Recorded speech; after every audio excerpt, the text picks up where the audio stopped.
ప్రజా పోరు యాత్రగా ఈ నెల 8వ తేదీ నుండి సిపిఎం పార్టీ నగర కమిటీ ఆధ్వర్యంలో ప్రారంభించాం. 53, 54, 5, 6, 7 డివిజన్లు తిరుక్కుంటూ 11వ డివిజన్ అయ్యింది. ఈరోజు 15వ డివిజన్లో ఈ పాదయాత్ర ప్రారంభమవుతుంది. ఉదయం 7 గంటల నుండి అనేక సమస్యలు జనం కాడికి పోతే తెలుస్తుంది. అంటే మంత్రి గారు కానీ ఈ కూటమి ప్రభుత్వం కానీ చాలా విచిత్రమైన మాటలు చెప్తున్నారు. అసలు ఏమి సమస్యలే లేవు అన్నట్టుగా చూపిస్తున్నారు. ఒక్కొక్క ఏరియాకి పోతే ఒక్కొక్క సమస్య. అయ్యా, దాదాపు మేము 50, 60, 100 సంవత్సరాల నుంచి మేము ఇక్కడే నివసిస్తుంటే మాకు రిజిస్ట్రేషన్ పట్టాలు లేవు. రెండోది, ఇప్పటికీ రేషన్ కార్డులు లేని వాళ్ళు కొంతమంది, ఆధార్ కార్డులు లేని వాళ్ళు కొంతమంది, వృద్ధా పెన్షన్, ఇడో పెన్షను ఇలాంటివి లేకుండా ఇబ్బంది పడుతున్న ప్రజలు కొంతమంది అనేక విషయాలు చెప్తుంటే కేంద్ర రోజు పేపర్లలో, వీడియోలలో మాత్రం మొత్తం బ్రహ్మాండమైన ఇది చెప్తున్నారు అనేది అర్థం అవుతుంది. అందుకనే వాళ్ళ కార్యకర్తలకి, కూటమి ప్రభుత్వానికి కూడా మేము తెలియజేస్తున్నాం.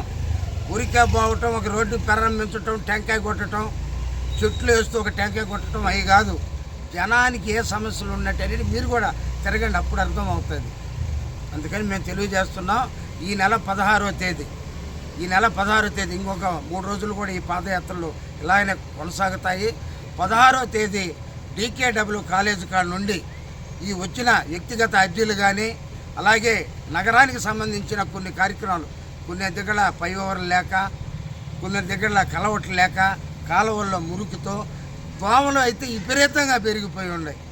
అది ఒక రకంగా చెప్పాలంటే మా బాలాజీ నగర్ ప్రాంతం, శివర ప్రాంతం అంతా ఒక దోమల ఉత్పత్తి కేంద్రంగా తయారై ఉన్నాయి. ఎక్కడన్నా చూడండి.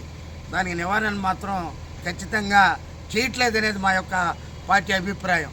అది చేయటం అంటే కాలాల్లో నీళ్ళు లేకుండా చేయాలి, గుడ్డును పిగలలేకుండా చేయాలి, ఎక్కడికక్కడ ఆయిల్ బాల్స్ వేయాలి. మేము నయ్యం కదా, తలా కొంచెం వేసుకొని ఆయిల్ బాల్స్ అవన్నీ వేస్తున్నాం.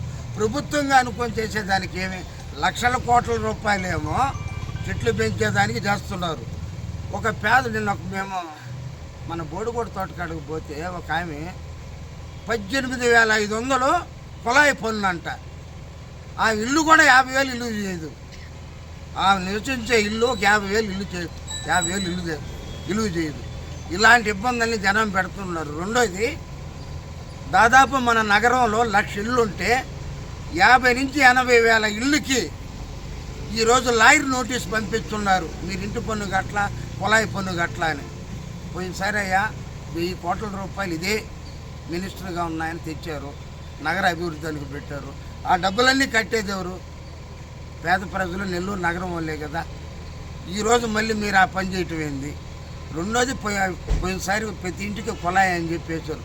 నీళ్ళు ఈకపోగా ఇంతవరకు డ్రైనేజ్ కనెక్షన్ ఈకపోగా మళ్ళీ వాటికి వెంటనే పన్నులు మొదలు పెట్టాలని ఈ కమిషనర్ గారు నోటీసులు ఇస్తున్నారు.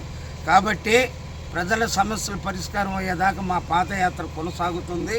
అలాగే వీటిలన్నింటిలో కానీ ఖచ్చితమైన నిర్ణయంగా కానీ చెప్పకపోతే మేము మళ్ళీ గతంలో ఏ విధమైన విద్యుత్ ఉద్యమాలు, ఇళ్ల స్థలాల ఉద్యమాలు, రేషన్ కార్డులకి వీటిలన్నింటికి ఏ విధంగా అయితే పోరాటం చేసిందో సిపిఎం పార్టీ జిల్లా కమిటీ, నగర కమిటీగా